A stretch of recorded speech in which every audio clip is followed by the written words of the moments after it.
today. Amen. Yes, Lord. Hallelujah. Thank you, Lord Jesus.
Lord.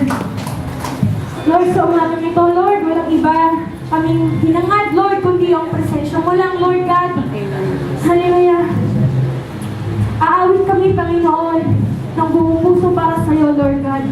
Dahil kami binuhay mo sa mundong ito, Lord, to give you worship, Lord God, to honor you, to adore you, to glorify you, Lord. Hallelujah. Let's sing this song, Heart of Worship, as a love song for God. Hallelujah, Lord.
To the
My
Panginoon, sa pagtubos mo ng kasalanan namin, Lord. Binuhay mo kami muli, Panginoon, para makasama mo kami, Panginoon, sa kaharian mo.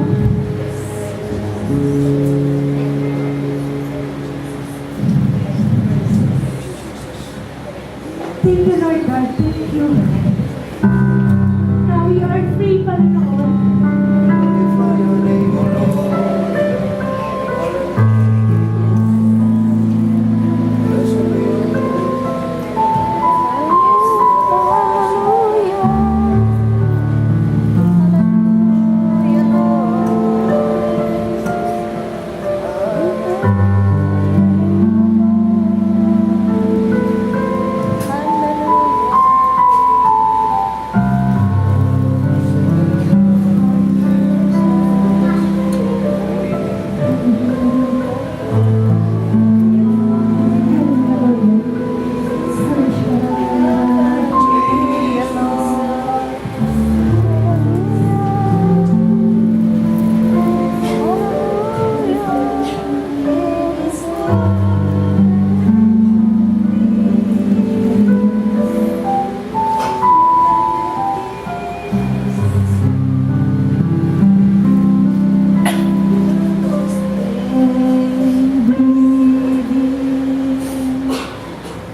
Of His glory and grace. Turn your eyes upon Jesus. Look in His wonderful deeds on the days of earth. Will go straight in the light of His glory and grace. Hallelujah.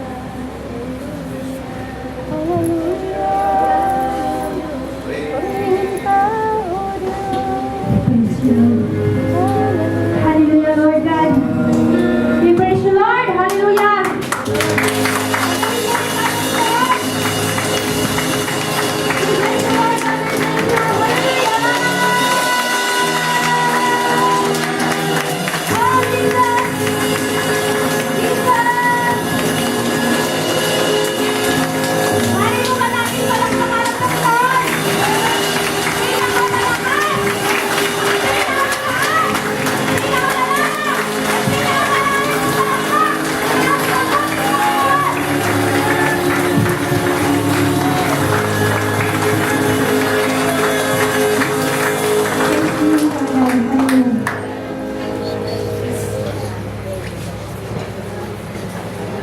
Praise God.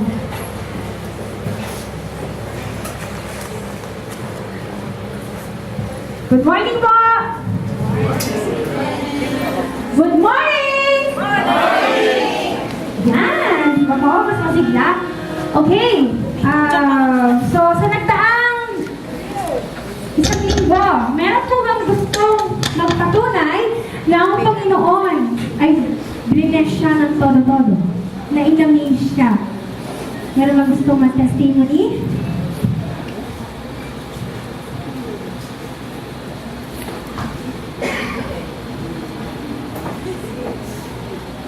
Meron po bang gustong mag-testimony sa inyo? Kung paano gumalaw si Lord sa buhay nyo?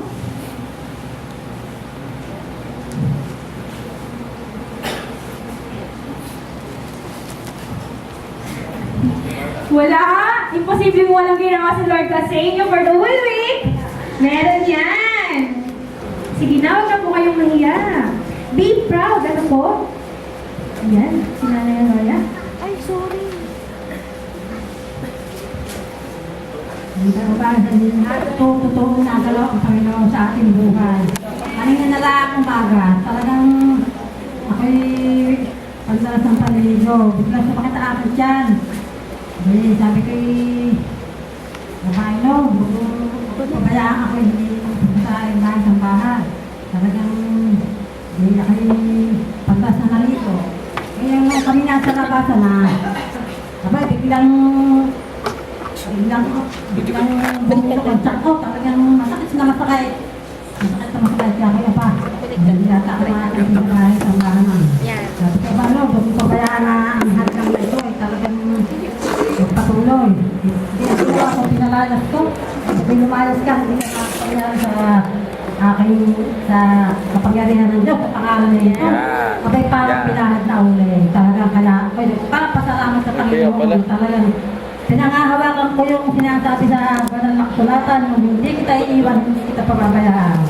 Kaya talagang salamat Panginoon sa kabutihan sa buhay namin. At ang Panginoon, may kagala ka ng Kristiyano kahit maraming pagkano.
Hindi mo ko pinababayaan sa lahat ng oras, Panginoon. Thank you, Lord.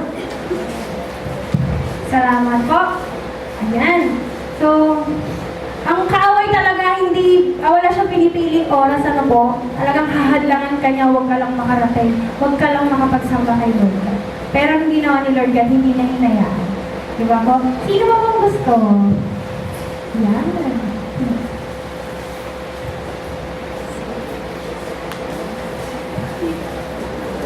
Magandang umaga po sa aking mga kapatid at namin kayo lang sa Panginoon.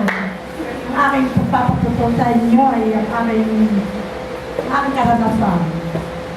Sa edad kong ito, 61 years old lang ako, hindi ako na-hospital, hindi ako nagkakasakit. Natural na sakit lang ang aking nararamdaman, sakit ng ulo, pagod, ganyan. Pag naitulog ko sa umaga, sa gabi, sa umaga, maginhawak, malakas sa aking katawan. Kaya ako nagpapasalamat sa Panginoon at ako binibigyan ng kalakasan. Dalangin ko nga sa Panginoon, huwag mo kong pababayaan, Panginoon. At ako'y nakakalimot sa iyo, Panginoon, ikaw pa rin nakasandal sa akin at nakasubaybay sa akin. Maraming salamat sa inyo sa Panginoon. Thank you po. Ayan. So, meron po ba? Ayan. Sige, ayan, sige po. Ayun po. Kaya kasi hindi ka agad tumaas ng kamay.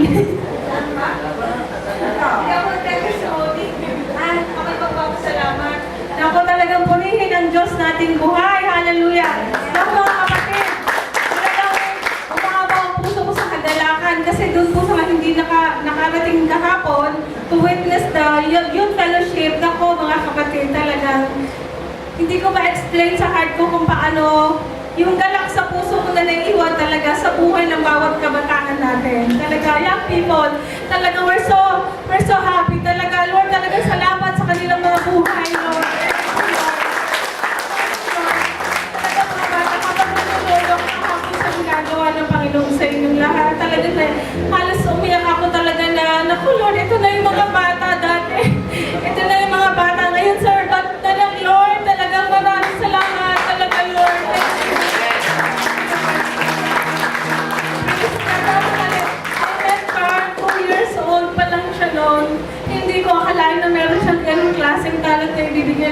Panginoon.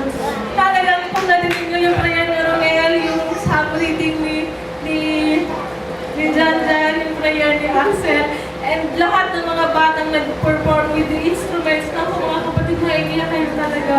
Talaga maraming salamat sa Panginoon. Thank you, Lord. Salamat talaga, Lord. Lord, talaga salamat sa puso talaga ng mga batang ito na napakalalambot at napakatamis talagang pinapati mo yung mga magulang nyo at saka yung mga lola at lolo nyo. Talagang kayo yung sagot sa kanilang mga prayers, sa prayers namin talaga. Talagang Lord, salamat. At talagang nagpapasalamat din ako sa Lord. Nandiyan si Brother Ron. Thank you, Lord. Brother Ron. We love you. Thank you, Lord. Thank you, Lord. Thank you, Lord, talaga. Talagang ako maraming salamat po talaga, Lord. Hindi ko kayang bilangan lang ipapagpasalamat ko sa Lord, kaya kakapasin ko mula ngayon. Praise God. Sige po.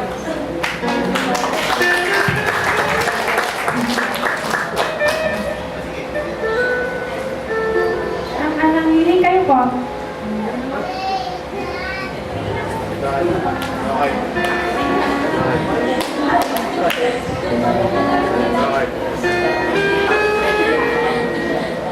Okay, salamat.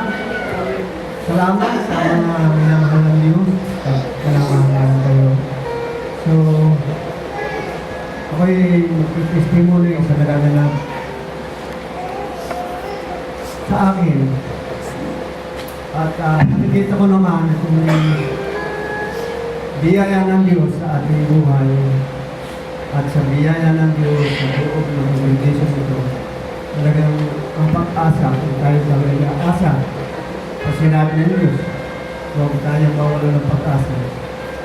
But kung mayroon nang nag-aapuha, o yung nakukaman yun, nag-aapuha, medyo nalalabuan, ibig sabihin, kung nalalabuan pa, ibig sabihin, hindi ka pala banal sa puso. So, ang spiritual hap-hap pa yun. So, ang ibig sabihin, ang mga kabataan, papasok na rin dyan sa sinisimulan ng Diyos na dadalhin sila doon sa talagang magiging halimbawa.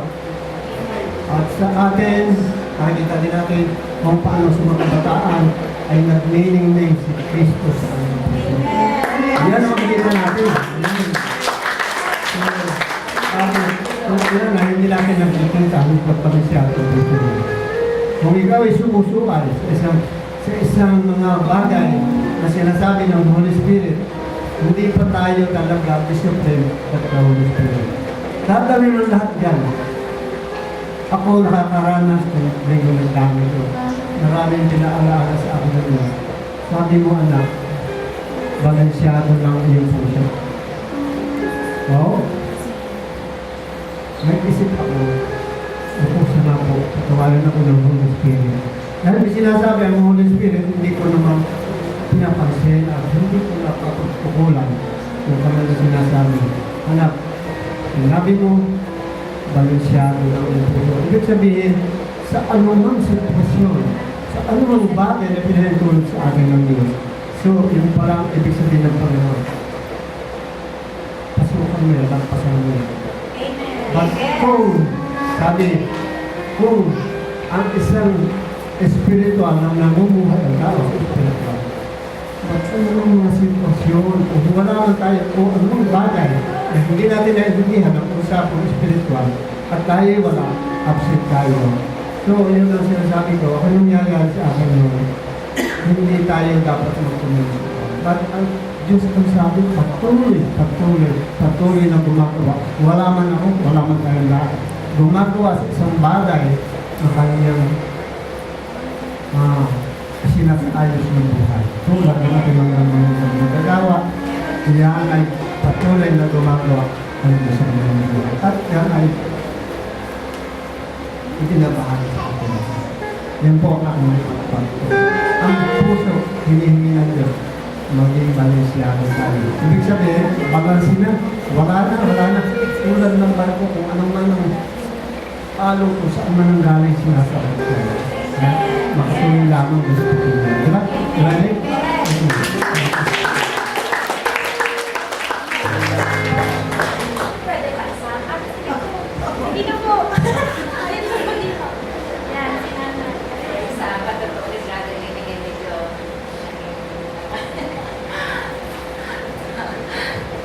purihin natin ang Diyos. Salamat sa disiplin. Salamat sa ating buhay na unti-unti na nating naunawaan yung katotohanan. Lalo na ako, sarili ko. Malaking pasasalamat na sa Diyos yung pagdidisiplin ng mga kapatiran. Halos noon, hindi ko naunawaan eh. Kaya ngayon, unti-unti ko nang naunawaan kung gaano ang pagmamahal ng Diyos sa ating buhay. Aawitan ko ang Panginoon. Amazing grace. Hallelujah. Amazing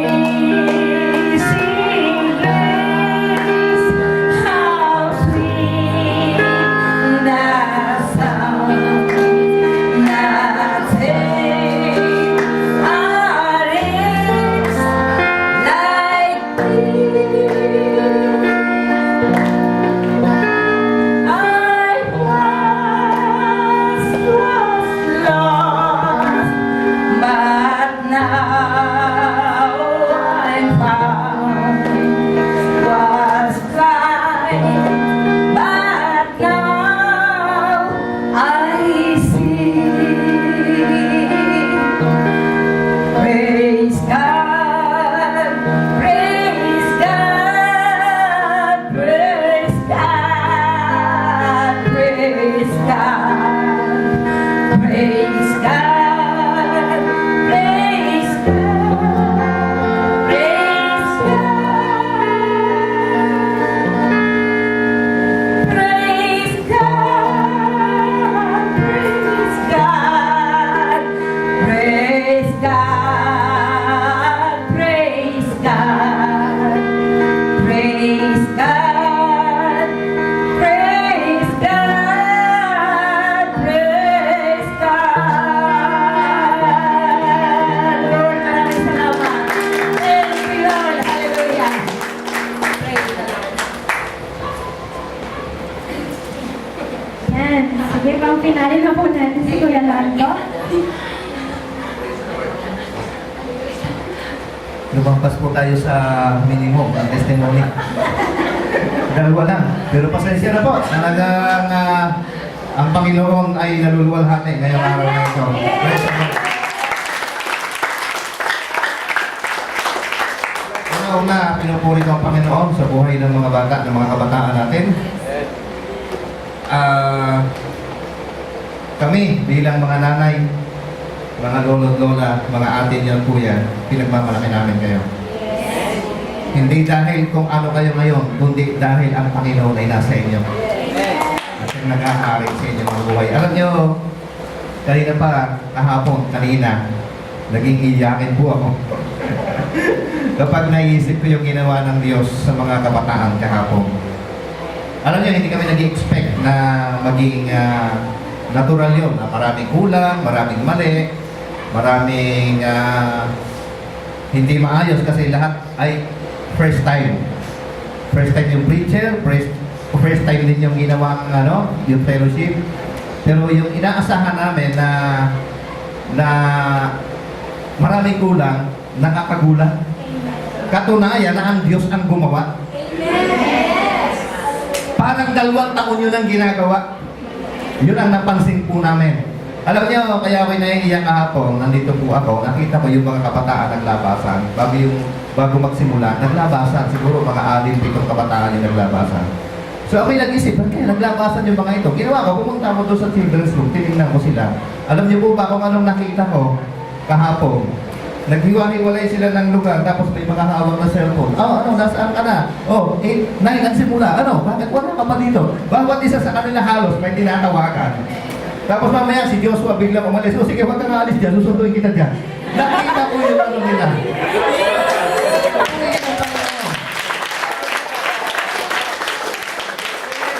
Tuwang-tuwa po ako doon sa nakita ko. Kaya pala sila naglabasan. Nag-i-evangelize pala sila. Yung mga i-invite po na hindi nila nakikita pa, pinagtatawagan po nila. Nakakagulat. Purihin po ang Panginoon. Kaya tayo, mga nanay, mga magulang nila, nakikita natin sila palaro-laro. Huwag po tayong madismaya. Natural yun, bata eh. Di ba? Ang pangit tingnan kapag tayo matatanda ang gumawa ng gawa nila. Bata yan, natural. Natural may kasamang laro. Ano ba ang gawa ng bata? Di nga ba naglalaro? Pero, Kahit ganyan kayo, mga anak, mga apo, kahit ganyan yung nakikita sa inyo, tawanan, palaro-laro, sometimes hindi nyo alam kung anong ginagawa, pero sinisiguro ko sa inyo, nalulugod ang Diyos sa inyo. Tuwak-tuwak ang Diyos. Purihin ang Panginoon. So, ipagpatuloy ninyo ang inyong paglilingkod. Naluluwalhati ang Diyos sa inyong mga ginagawa. Charm, salamat.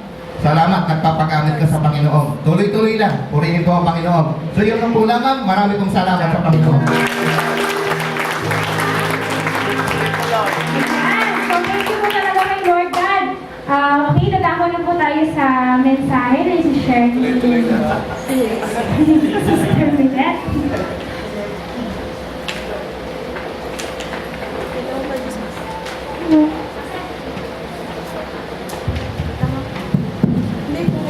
Thank you, Lord. To God be the glory nga naman sa mga kabataan. Talagang you did your best to the Lord.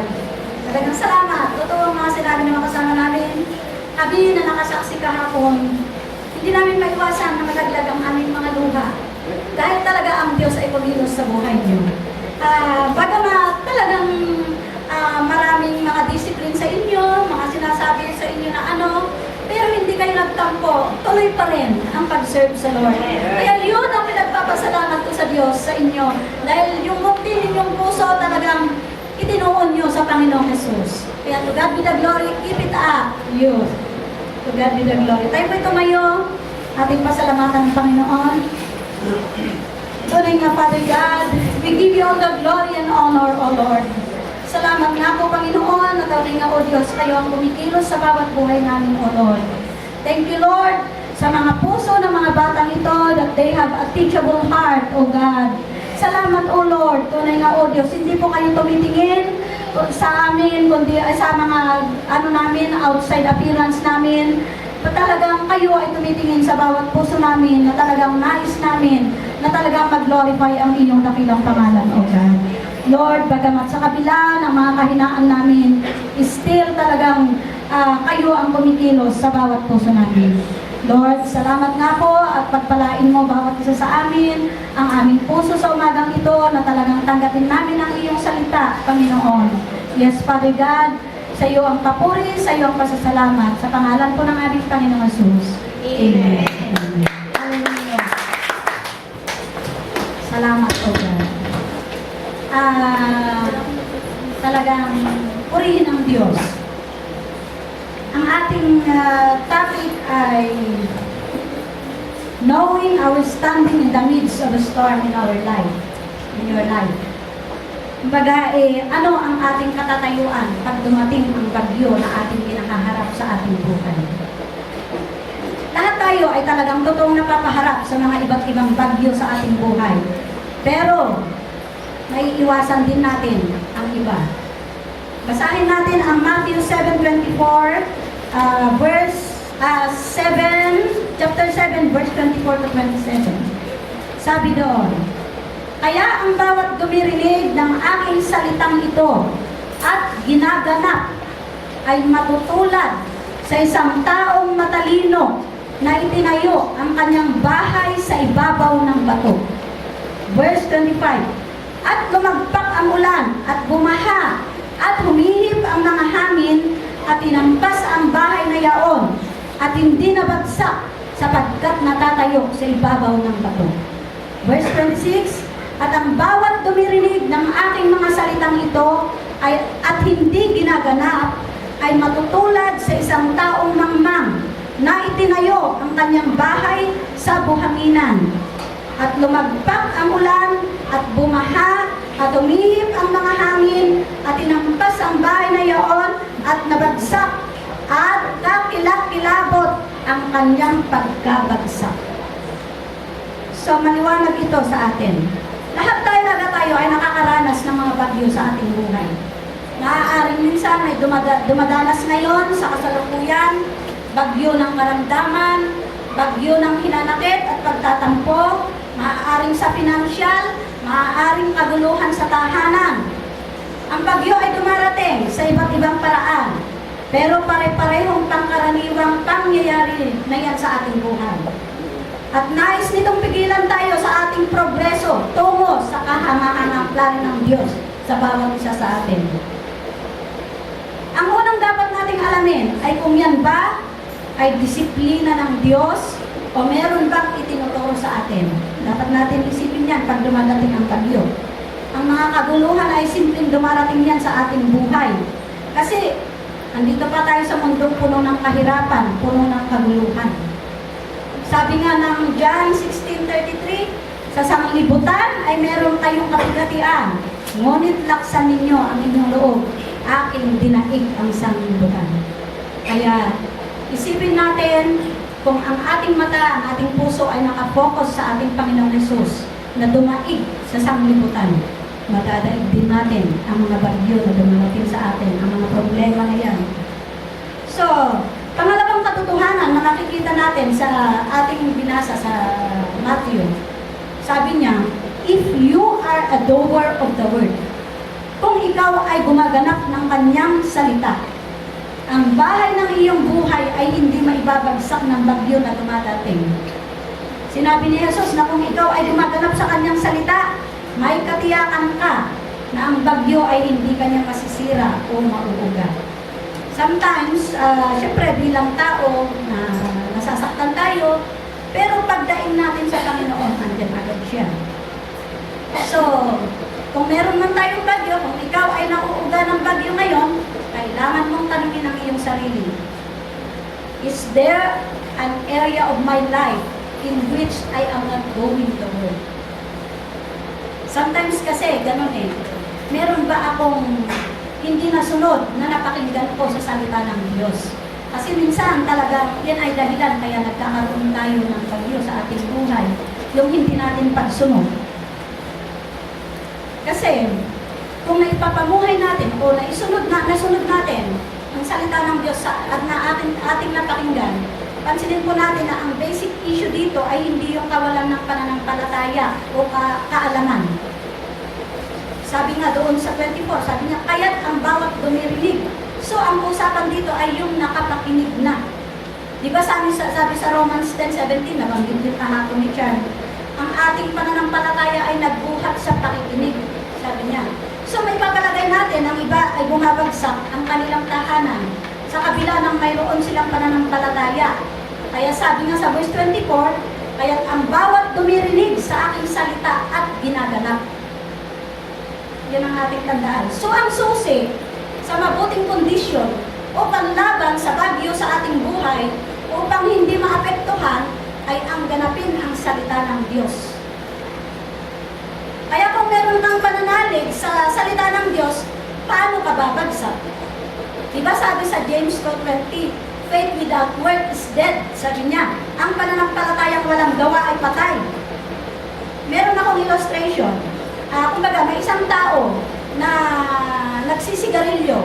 Naniniwala siya na hindi makakabuti sa kanyang sa kalusugan ang paninigarilyo. Pero nagpapatuloy pa rin yung naninigarilyo. Ibig sabihin, naniniwala lang siya na masama yun sa kanyang katawan. Pero pinagpapatuloy rin naman niya ang pagsisigarilyo, di ba? So, ando doon yung faith niya na makakasama sa kanyang katawan. Pero wala siyang gawa. Yun ang sinabi doon sa James, na faith without work is dead. Yun. So, ang bottom line ay hindi yung paniniwala. Although hindi ko naman pinaliliit ang kahalagahan ng pananampalataya dito, hindi. Kundi yung faith na may gawa, yun ang idinidiin ko dito. Mayroon tayong kaibigan, kunwari, may kaibigan tayo, nagdesisyon na gawin ang Santiago chapter 4 verses 14 to 15. Sabi doon, babasahin natin para maliwanagan. May sakit ba ang sino man sa inyo? Ipatawag niya ang matatanda sa iglesia at ipanalangin nila siya na pahiran nila ng langis sa pangalan ng Panginoon. At ang panalangin ng pananampalataya ay magliligtas sa may sakit at ibabangon siya ng Panginoon. Panalangin ng pananampalataya. So, doon sa tapat na kaibigan na tapat na pagnanasa na ganapin ang salita ng Diyos, pinatawag na niya ang mga elders of the church. Pinahira ng langis ang yun yung may sakit at ipinanalangin siya. Kaya lang, ito ang hindi akma doon sa sinalita ng Diyos. Sa panalangin nila, isinama pa nila sa panalangin nila na kung loobin mong pagalingin siya, ay pagalingin mo siya. So ang tanong, ginanap ba nila ang salita ng Diyos doon? Di ba hindi? Kasi merong doubt Bakit sinabi pang kung kalooban mong pagalingin siya, ay pagagalingin mo siya? Sinabi doon prayer of faith. Di ba? So kailangan talaga yung gawa sa pananampalataya. Kasi ang sinabi ng Santiago nga ay prayer of faith, panalangin ng pananampalataya. So ang resulta tuloy, yung may sakit na naniwala at sumunod sa salita ng Diyos ay hindi naganap sa kanya. Dahil hindi nanalangin ng mga elders of the church ng panalangin may pananampalataya. May doubt. So ito pa ang isang mali na nagagawa. Kaya hindi maipagpangyari sa buhay ng isang Kristiyano ang salita ng Diyos. Tinitingnan lamang nilang ganapin ang salita ng Diyos dahil sa kinahaharap na problema. In other words, para bang yung kinahaharap ang bagyo ay sa bahagi ng kakulangan ng pera, baga doon lang sinisiyasat nila ang kanilang pagsunod sa pagbibigay ng handog. So ang problema ay bigo kang sumunod sa ibang salita ng Diyos. At yan naman din ang nagbubukas ng panibagong bagyo. So, meron na namang low pressure area na darating. Dahil meron na namang salita ng Diyos na iyong napakinggan, tumimo sa iyong puso, hindi mo naman sinunod. So, may dumadating na naman. Yun. So, wag tayo magkamali, natingnan lang kung saan tayo dumadaan na problema o bagyo. Ay yun lang ang ating susundin yung salita ng Diyos na konektado sa ating problema. Maging tapat na tayo sa ating sarili. Alam natin na ang salita ng Diyos ay katotohanan. Kung tayo man ay inuugan ng bagyo, walang may kasalanan at huwag manisik. Sabi nga ng Panginoon na kung ating ganapin ang kanyang salita, malalagpasan natin ang ating mga problema na hindi tayo matitinag. At tingin natin sa Diyos kung ano ang hindi natin nasunod sa kanyang salita. Kasi kung sumusunod na naman tayo sa salita, kunwari, na-i-correct, kumbaga, siyempre, hindi mo maiwasan masasaktan. Pero sometimes, sabihin natin kung talagang gaya nga nung sinabi ng Ama na kailangan kong balansyado nga ang ating buhay Kristiyano, maiisip natin, meron pa pala ako noon. Luluhod ka sa Diyos, Lord, tulungan mo po ako doon sa kahinaan kong ito, madali pa pala ako masaktan. Tulungan mo ako. Yun ang ating gagawin. Hindi natin maaapektuhan ang gawain ng Panginoon. Di po ba? So kayong mga kabataan, salamat sa inyo dahil kahit na sinasabihan kayo, ando doon pa rin yung heart nyo na talagang nais magpatuloy sa Panginoon. Kaya to God be the glory po. So, maaaring masasabi rin ng iba ngayon na hindi ko pa alam ang salita ng Diyos. O kaunti pa lang ang nalalaman ko kasi bago pa ako at hindi ko pa nababasa lahat. Paano ko gaganapin? Maaaring masasabi mo, hindi po kayo responsable sa katotohanan na hindi niyo pa nalalaman. Doon po kayo responsable sa inyong napakinggan. Sabi nga sa verse 24, ang bawat dumirinig. Sabi sa 1 John 1:7, ngunit kung tayo'y nagsisilakad sa liwanag, na gaya niyang nasa liwanag, ay may pakikisama tayo sa isa't isa, at nililinis tayo ng dugo ni Jesus, na kanyang anak, sa lahat ng kasalanan. Maliwanag na hindi tayo makakalakad doon sa hindi pa natin alam o narinig. Pero wag naman natin iwasan na pakinggan ng salita ng Diyos, di ba? Para lang manatiling walang pananagutan tayo. Di ba? Okay, wag naman natin iwasan. Wag natin iwasan na basahin o pakinggan para mawala lang tayo sa pananagutan doon sa ating napakinggan. Kasi sabi din sa Hosea 4:6, ang ating bayan ay nasira dahil sa kakulangan ng kaalaman. So, kailangan din talaga natin na pakinggan din at basahin. Kasi, kung hindi rin tayo makinig sa salita ng Diyos, ay meron pa rin tayong kahihinatnan, nakapahamakan, o bagyo na kahaharapin. Anong pipiliin natin? Makinig na lang o umiwas? Di ba makinig na lamang? Dahil may pangako naman ng Diyos na sa ating pagsunod ay meron tayong matatamang pagpapala. Kung may dumarating na bagyo, pakayapaan ang ating matatamo. Mga bagyong may iwasan natin, ay iwasan natin ang mga bagyong dumarating. So nakita natin, sa naipaliwanag ng bagyo dumarating sa lahat. Pero ang iba ay nakakaranas kahit hindi dapat. Bakit? Because of disobedience. Tandaan po natin yan. Because of disobedience. Pagsuway. Ang pinakamalaking halimbawa about Jonas, kung sino nakakalam sa istorya ni Jonas. Di ba si Jonas, kumbaga, nilulong ng malaking isda. Sabi doon, kasi hindi siya dapat makaranas ng 3 days sa loob ng tiyan ng malaking isda. Kung siya ay sumunod sa salita ng Diyos. Mababasa natin yan sa Jonas 1, chapter 1. Buong Jonas, mababasa talaga natin yan. Kaya mabilis dumarating ang bagyo dahil sa pagsuway. Imbes na low pressure area lang ang mararanasan, bagyo na dahil ayaw sumunod. Ngunit huwag tayong magkakamali ng pangunawa po dito kasi ang Diyos ay hindi nagbibigay ng bagyo sa atin upang tayo ay parusahan. Kundi ang pagsuway ay isang salitang nagsasabi na bigo nating nasunod ang salita ng Diyos sa atin at nagbubukas ng bagyo sa atin na hindi natin namamalayan. Ngunit, ito ang maganda naman ginawa ni Jonas kasi hindi naman na tayo perfect.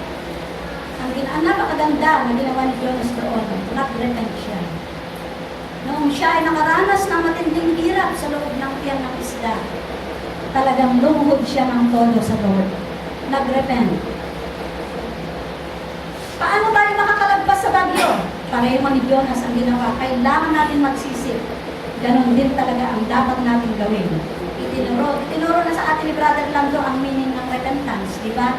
Hindi lang yung pag-iyak, kundi pagtalikod sa ating mga hindi magagandang gawain. Yon ang meaning ng repentance, pagbabago ng ating kaisipan. So, pangalawang bagyo. Ito ang magandang bagyo dahil mararanasan natin dito ang kapayapaan. Storm of obedience. O bakit naman may storm pa ng obedience? Siguro may tatanong natin yan. Sabi sa Mark 4:35 to 41. Basahin na lang natin yung kunin na lang natin, basahin natin sa ating bahay. Kasi minsan din sa ating pagsunod sa kalooban ng Diyos, makakaranas pa din ng bagyo. Kasi, alam niyo kung bakit. Kaya kayo mga kabataan, tandaan niyo ito. Ang dyablo ay nais niyang pigilan ang ating pagsulong sa Diyos.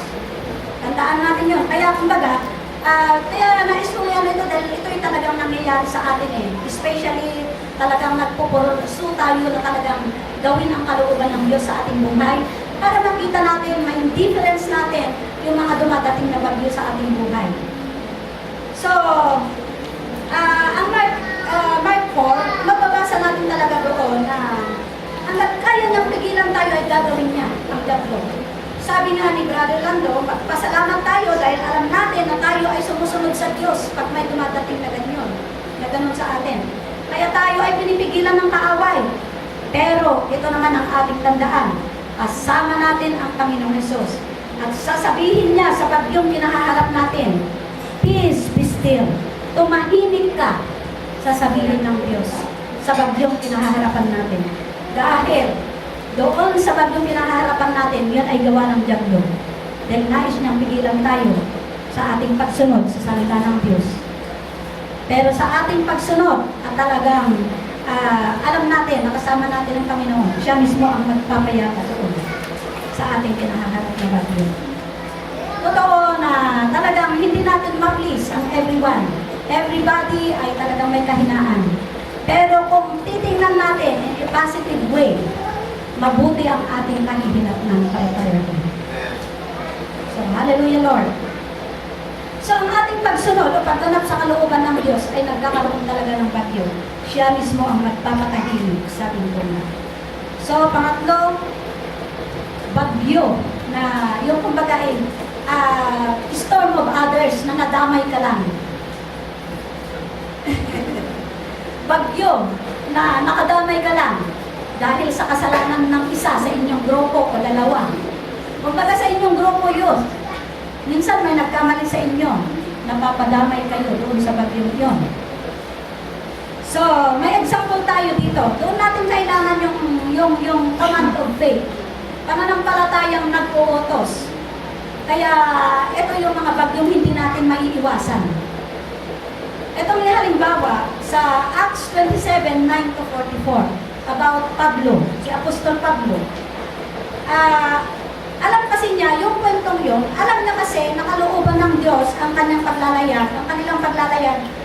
Pero ang may-ari ng barko ay hindi nakinig kay Pablo sa kanyang babala na huwag lisanin ang Kreta. Sabi doon, maalalaman niyo yung kwento pag inyong basahin.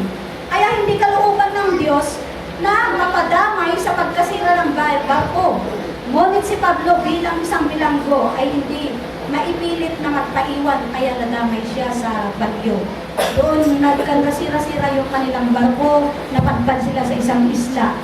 Kaya kumbaga, doon naman natin kailangan talaga yung pagtitiis. Another example, yung kay Joshua, lumaban sila sa Ai. Oo, Joshua 7 yan. Tapos, may sinabi ang Panginoon na sa kanilang pakikipaglaban, pag nagapin nila ang kanilang kaaway, huwag silang kumuha ng mga gamit ng kanilang kaaway, huwag silang kumuha ng samsam. Yung may mga ibang kasama sila na kumuha pa rin, siguro mga singsing, relo, ganon. Kinuha nila, nagsamsam sila ng mga gamit ng kanilang mga tinalong mga kaaway. So, doon dumating ang bagyo sa kanila. Natalo ngayon sila. Dahil doon sa kasalanan na iyon, hinabol sila ng mga lalaki sa Ai. Talagang hanggang sa pinto ang bayan, sabi gayon, doon sila hanggang hinabol. At may mga nasaktan sa kanila. So sa pare-parehong kwentong ito, ang problema ay dahil sa kasalanan ng iba. Kaya walang magagawa kundi talagang mag-peace tayo. Pare-pareho kayong mag-pray, pare-pareho tayong mag-pray, idulog natin sa Panginoon, magpakunggawa tayo sa Diyos. Yun lang naman ang paraan. So, when you are in the storm of disobedience, kailangan natin magsisi, iwayan mo muna. When you are in storm of disobedience, speak, magpahayag tayo. So, kung tayo ay nasa bagyo ng iba, kailangan magkaroon tayo ng tiyaga at pagpapaumanhinan. So, ang banayad na paglalayag sa kalagitnaan ng bagyo sa ating buhay ay hindi lang magkakaroon ng benepisyo sa pagsunod sa salita ng Diyos, kundi ilalayo pa tayo sa panlilinlang ng diablo sa ating buhay. Praise God. Kasi kung lagi nating i-entertain ang ating kahinaan, doon tayo papasukan talaga ng kaaway at tayo dadayain. Doon babagsak ang ating buhay Kristiyano. Sabi nga ng Ama, laging balanse tayo. Kaya ano ang magiging kailangan para maging balanse? Babad tayo sa Word of God, babad tayo sa prayer. Sabi sa James 1:22-24, sabi niya, "Datapwat maging tagatupad kayo ng salita, at huwag tagapakinig lamang, na inyong dinadaya ang inyong sarili. Sapagkat kung ang sino man ay tagapakinig ng salita at hindi tagatupad, ay katulad siya ng tao na tinitingnan ang kanyang talagang mukha sa salamin. Sapagkat minamasdan niya ang kanyang sarili, at siya'y umalis at pagdakay kanyang nalilimutan kung ano siya." So, ang salita ng Diyos ay parang salamin. Hindi mo nalalaman ang katatayuan mo kay Kristo hanggang sa ito'y makita mo sa salita ng Diyos. Di po ba? Dito'y makikita mo na ikaw ay pinagaling, pinalaya, pinasagana. Kaya sa totoo lang, to God be the glory sa buhay ng mga prayer group at sa pag-aaral namin ng salita, talagang nakita nyo naman, wala kami mga trabaho. Pero talagang pinasasagana kami sa spiritual na bagay. Kaya to God be the glory, dahil sa salita ng Diyos, unti-unting naiwawaksi yung mga lumang pagkakataon talaga. Kung may mga differences man kami, hindi na namin yung tinitingnan. Ang ang lagi namin tinitingnan yung pananamit namin na pagkukwentuhan tungkol sa Kingdom of God at kung paano mag-await doon sa pagbabalik ng ating Panginoon Jesus. Kaya talagang salamat na sa Panginoon. Wala tayong ibang kailangan kundi ang Panginoon. Ang kanyang salita ang ating sandigan para tayo ay magtagumpay at mapagtagumpayan ang ating mga kahinaan. Sabi nga ni Sir Bob sa amin, sabi niya, 2 degree ang natapos ko. Pero sa aking pagtuturo, nakita ko sa buhay niya, sa spiritual, sa Lord, nakita niya na hindi niya nagamit yung 2 degree niya. Kaya kung ano man ang ating narating, baliwala lahat yan, ang importante ang ating puso na sumusunod sa Panginoon. Hallelujah, Lord. Hindi importante ang kasaganaan sa ating buhay. Ang importante, ang ating kayamanan sa salita ng Diyos sa ating pagsunod. Praise God. Kaya pag narinig mo, minsan, sa salita ng Diyos ay yun nga, salamin. Sabi niya, doon mo natin makikita ang ating sarili kung ano yung standing natin kay Kristo. Kaya pag narinig mo ang mensahe paglinggo at hindi mo ginawa ng Lunes, malilimutan mo kung ano ang pinatatayuan mo kay Kristo. Nakalimutan mo na ikaw pala ay pinagaling na at napasunod ka pa sa bagyo ng karamdaman. Dahil meron ka pang nararamdaman at nakalimutan mo na maaari mo pang maangkin ang kapangyarihan ng Diyos na ikaw ay pinagaling na. Kasi napag-aralan ng linggo, pinagaling ka na, pinag-pray ka na, angkinin mo na. Ay kinabukasan Lunes, may naramdaman kang masakit. Naku po, in-entertain mo na naman. Angkinin mo yung salita ng Diyos, ipamuhay mo, gawin mo. Ganon, para maangkin mo yung kapangyarihan ng Diyos na nagmumula sa kanyang salita. So sabi nga ng James 1:25, sabi niya, ngunit ang nagsisiyasat ng sakdal sa kautusan, ang kautusan ng kalayaan at nananatiling ay gayon na hindi tagapakinig na lumilimot, kundi tagaptupad na gumagawa, ay pagpapalain ang taong ito sa kanyang ginagawa. So, tingnan natin yon. Tingnan natin ang pagpapala na gagawin ng Diyos sa atin kung tayo ay sumusunod, ipamuhay ang salita ng Diyos.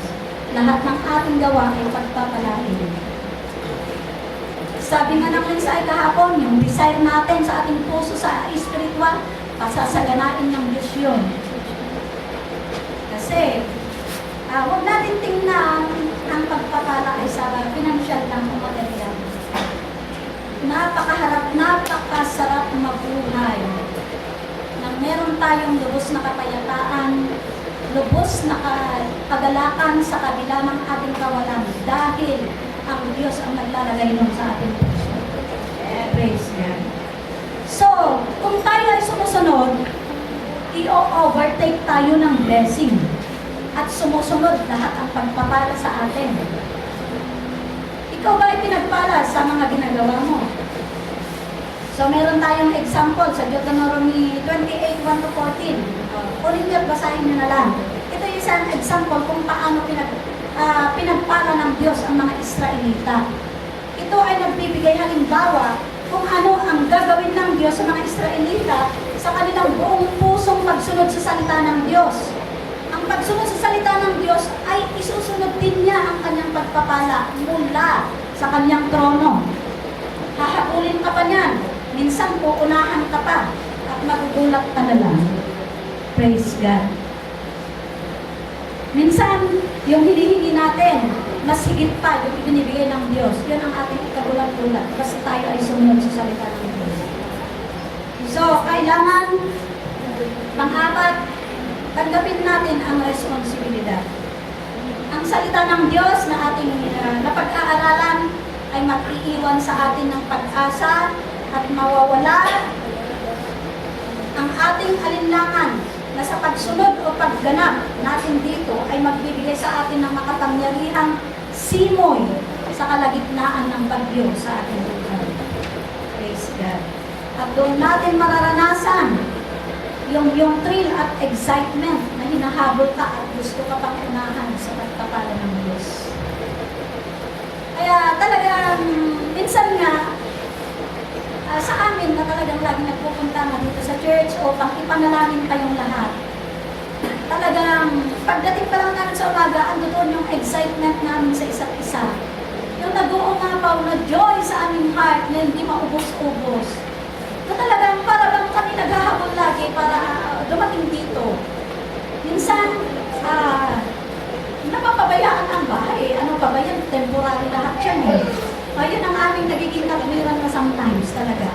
Kasi ang excitement namin ang doon. Kaya nga minsan, yung joy, ewan ko lang, hindi ko alam kung ano meron ang walang joy pagkagayon na ano. Kaya minsan, naawit ako talaga na may kagalakan ng Kristiyano. Talagang inaawit namin yan. Katulad nga nung inawit ni Ate Presi kanina, di ba? Kung talagang susunod tayo sa Lord, mararanasan natin lahat yan. So nais kong ilagay sa ating puso itong nakagagalak na katotohanan. Ngunit, bantayan din naman natin ang ating sarili na ipasa sa iba ang ating responsibilidad sa mga pangyayaring hindi magaganda. Huwag tayo, yun nga, dito lang sinabi ko, huwag natin ipasa sa ating mga anak kung may mga problema man tayo. Sa Diyos tayo lumapit. Sa Diyos tayo sa Kanyang salita. At doon natin mararanasan yung daloy ng kagalakan, yung relief sa ating problema. Huwag natin ipasa sa ating mga anak ang ating mga problema. So, nais ko kayong palakasin na huwag isisi sa asawa man o anak o kanino ka man ang kawalan natin ng pagbabala o ang ating mga kabiguan. Kailangan kasi natin buong tanggapin ang responsibilidad na naging kondisyon ng ating buhay. Kaya sa Diyos lang tayo umasa talaga. At kung ikaw man ay nabubuga o pinangangatok ang iyong buhay ng bagyo ngayon, dahil meron kang hindi ginagawa na iniuutos ng Diyos sa iyo. Atin lang ipakumbaba ang ating sarili at hayaan ang katotohanan sa salita ng Diyos na pumasok sa ating puso. At pag yan ay ginawa natin, makakapagtapat tayo sa Diyos at masasabi mo, Lord, ipakita mo kung saan ako hindi nakasunod. At sa pamamagitan ng kapangyarihan ng iyong banal na Espiritu Santo, makikita mo ang layunin ng Diyos at magaganap mo at magkakaroon ka ng pagbabago sa takbo ng iyong buhay. At doon, magkakaroon na tayo ng posisyon at lalakad sa pagpapala, kasaganaan, katagumpayan tungo sa mabuting plano ng Diyos sa ating buhay. Unang pa ako, to God be the glory. Sana ang matutunan natin.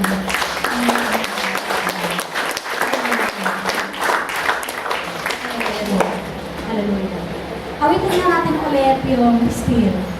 Kasi talagang kung tayo nga ay susunod, ando doon nga yung pag-ipip-ip ng Diyos sa kanyang pakpak sa atin. Pag may bagyo man na malakas, sabi nga, hindi na tayo matigilan.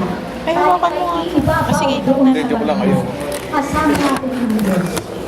So, mga young people, kung may mga dumating man na disiplin sa inyo, lalo tayong magporsige sa Lord. Lalo tayong lumakad sa katotohanan.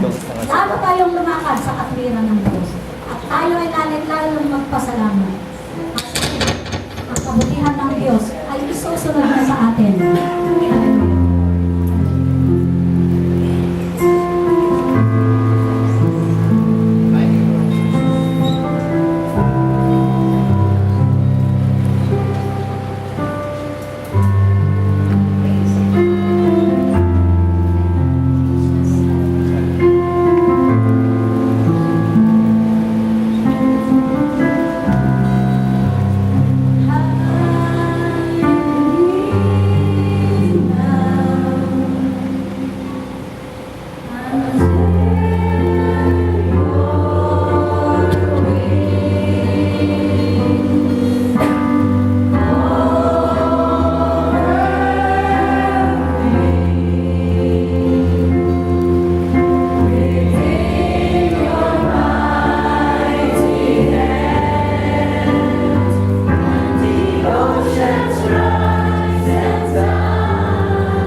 rise, O Lord.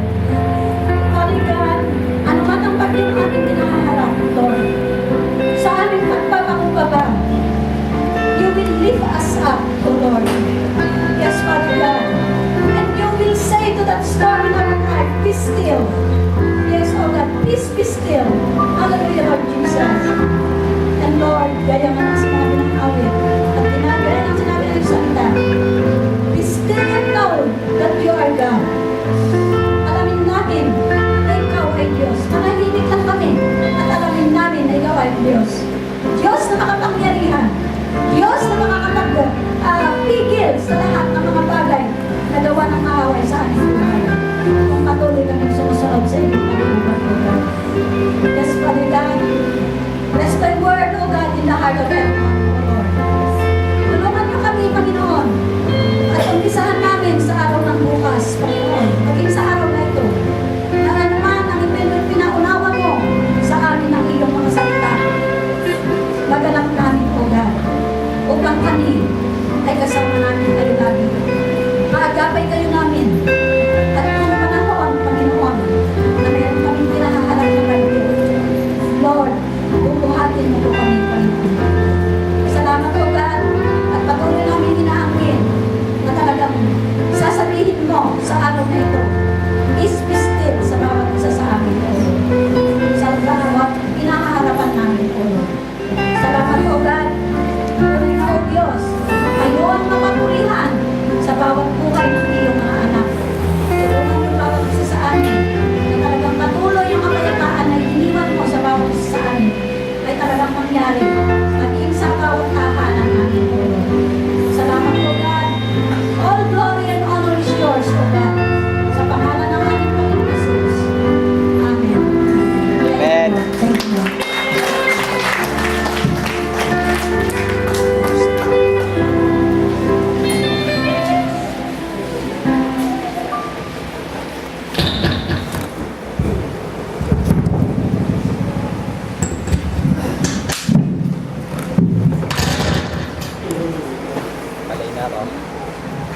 Dadako naman po tayo sa tithes and offerings. Sinatawagan ko po sa Sister Pressy.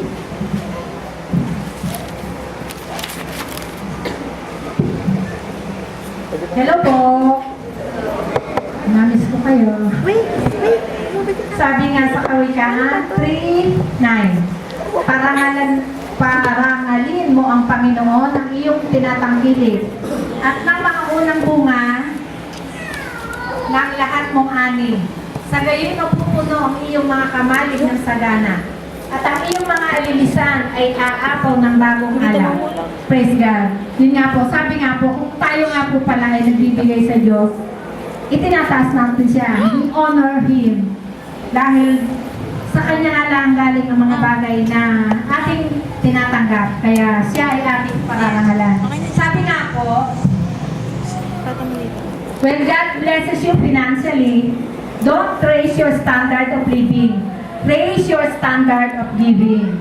Yun nga po, kung kunyari tayo ay sumusweldo at lumaki na tumaas na ang ating sweldo, hindi po kailangan na bili din bili doon, yung kung ano nang bibili natin. Hindi nga yung standard ng ating pamumuhay ang ating itataas. Ang ating itataas ay ang laki ng ating pagbibigay. Hindi yung kung ano nang ating bibilhin. Bili ng gamit sa bahay, yun, sabi nga. Kung para tayo i-bless ni God ng maraming, ang ating niyang itataas ay ang ating pagbibigay. At tayo ay magbibigay na ngayon para sa Diyos. Tinatawag ko po ang mga ushers.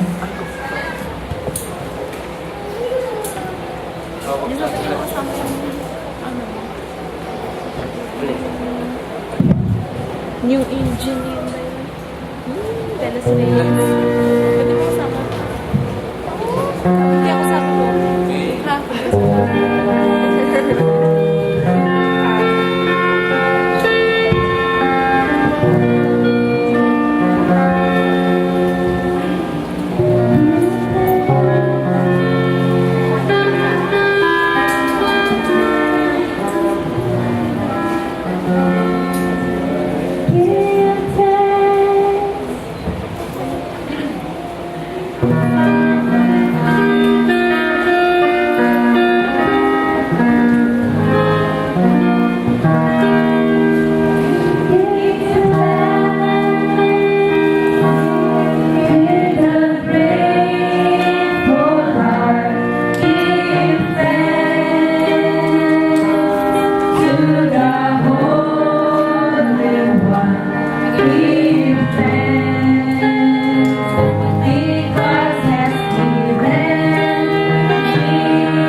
Hallelujah, Lord. Hallelujah, Lord God. Father God, thank you po sa araw na ito, Panginoon. At Lord, kami malalakas, Panginoon. Sa isang linggong nakaraan, Lord, kami nakapaghanap buhay, Father God. Lord, salamat. Pero Lord, before that, Lord, sorry, Lord, sa mga nagagawang hindi tama para sa iyo, Father God. Lord, forgive us, Father God. Lord, clean our heart, Father God. At dinggin mo ang aming mga panalangin, Panginoon. Lord, ito nga pong aming tithes and love offering, Father God. Lord, sa iyo galing ito, Father God. Lord, ito ay binibigay namin sa iyo ng buong buo, Father God. At ito ay pagpapalain mo, Father God. Lord, talaga nga pong standard, hindi nga po namin itataas ang standard of living namin, Father God. Ang itataas namin, Panginoon, ay ang pagbibigay sa iyo, Father God. Lord, hipuin mo mga puso ng mga narito, Father God. Lord, nawa nga po, Panginoon, sila ay matutong magbigay, Father God. Lord, yung kanilang mga tinatangkilik, Lord, maibigay namin to para sa iyo, Father God. At Lord, talagang habang ito ay binibigay namin, Father God, we honor you, Father God. Ikaw, Panginoon, ang aming itinataas, O God. At Lord, yung mga walang makayahang magbigay, Father God, Lord, talagang hinihiling namin sa iyo, Father God, na Lord, tulungan mo silang makahanap ng kanilang mga trabaho, Father God. Lord, talagang kita mo ang kanilang mga puso, Panginoon. At ikaw, Panginoon, nakakaalam kung anong mga mithiin nila, Panginoon. Lord, talagang hinihiling namin sa iyo, Panginoon. Bigyan mo sila ng mga trabaho, Panginoon.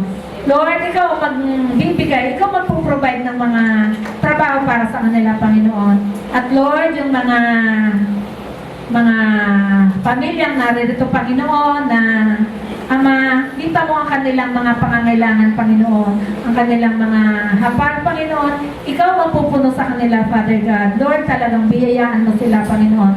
Lord, tulungan mo kaming sumunod sa iyong mga kautusan, Panginoon. At alam namin, Panginoon, kung kami susunod, kami ay iyong pagpapalain. Ama, maraming salamat po. In Jesus' name, Amen. Amen.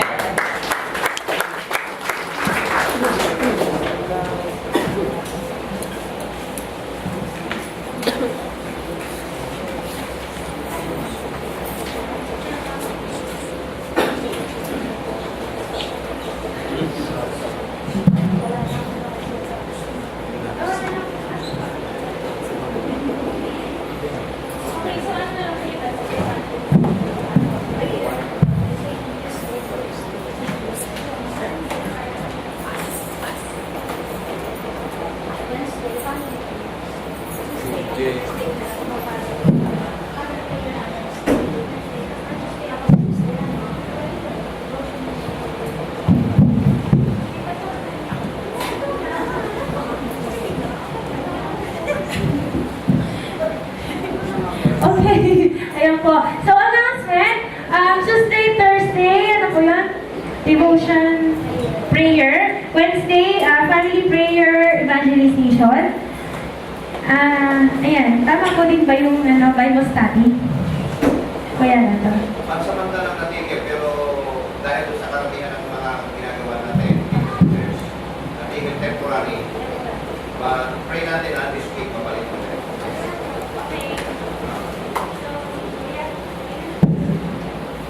So, sino pong may kaarawan ngayon? O nitong nakaraan linggo?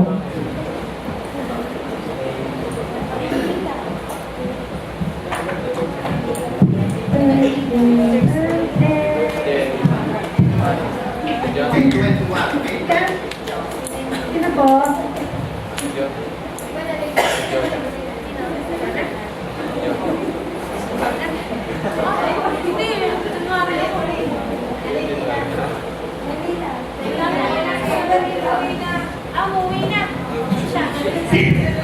Sino pong bagong attendance ngayon?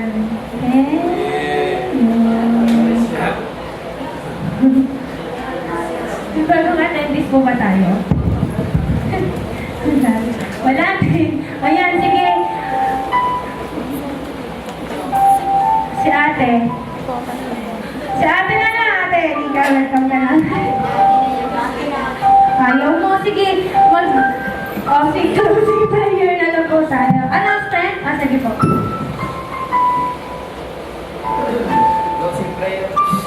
I-announce ko lang po sa mga kabataan. Alam niyo po yung attendees kahapon, siguro nasa 70.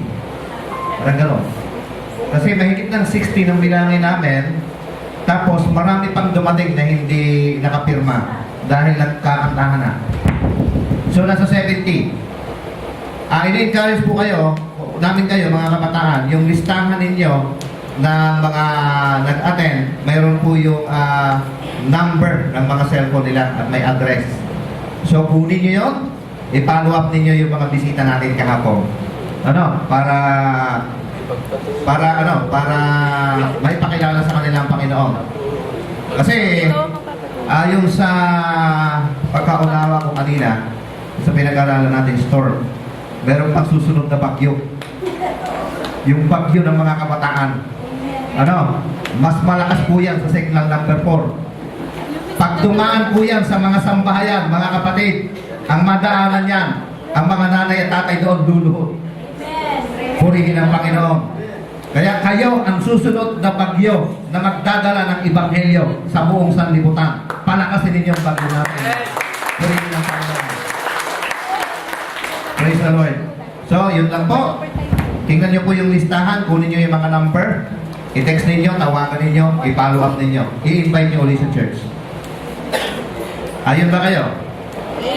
Okay, next Sunday, meron tayong Bible study. Agahan ninyo, especially yung hindi pa nababautismuhan. Sino dito hindi pa nababautismuhan? Mga kabataan, Kayo ba? Nabautismuhan na? Okay, 12 years old, pwede na, pataas. Dumating kayo dito maaga, alas 9. Andito na kayo. Tuturuan namin kayo ng tungkol sa bautismo. Ayun ba kayo? Gusto ko yung makita. Sino hindi pa nababautismohan dito? Ayan. Okay. So, pwede ba kayo dumating ng alas 9? Sunday? Pwede po. Okay, dumating kayo alas 9. Pag-aaralan natin ang bautismo sa tubig. Then pagkatapos noon, yung mga willing magpabautismo, ay gaganapin natin yung susunod na water baptism. Then, yung ating napalitan po yung pecha nung gawain sa Balayan, sa CAP. Yung dating June 6, naging June 13. June 13, alas 8 po ng umaga. So maaga po tayo magkita-kita dito. At ngayon pa lang po, magpalista na po kayo kay Sister Milet kung sino sa inyo ang sasama. Napakahalaga po ng aralin na yun. Purihin po ang Panginoon.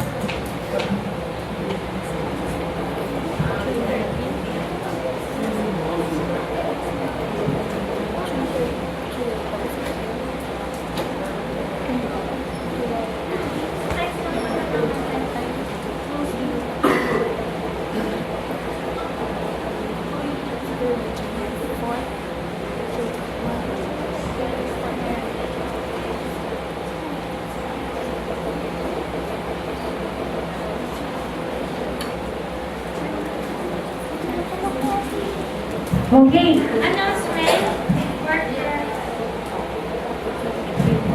Praise.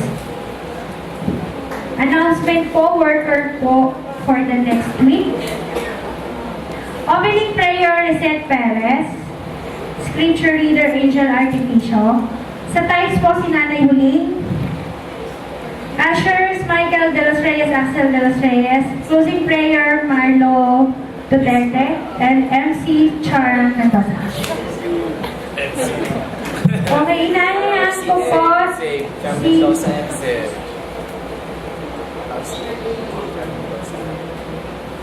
Sister Baby po para sa closing prayer.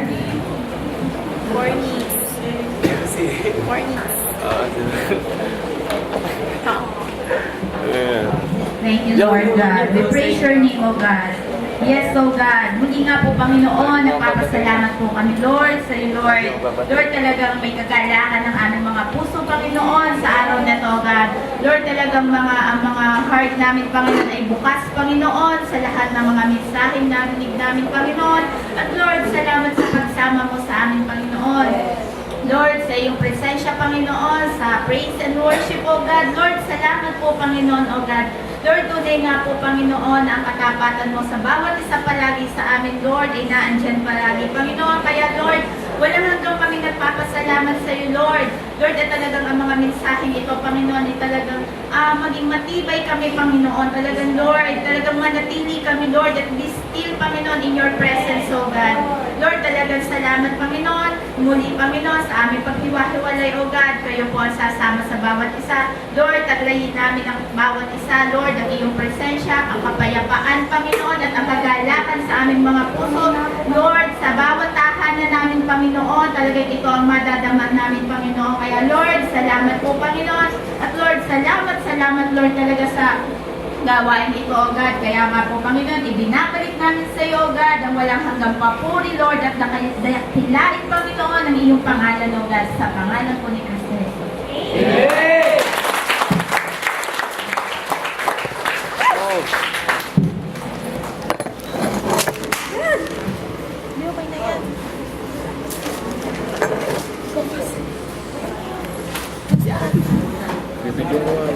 Okay, tinatawag po dito sa unahan si Brother Joey na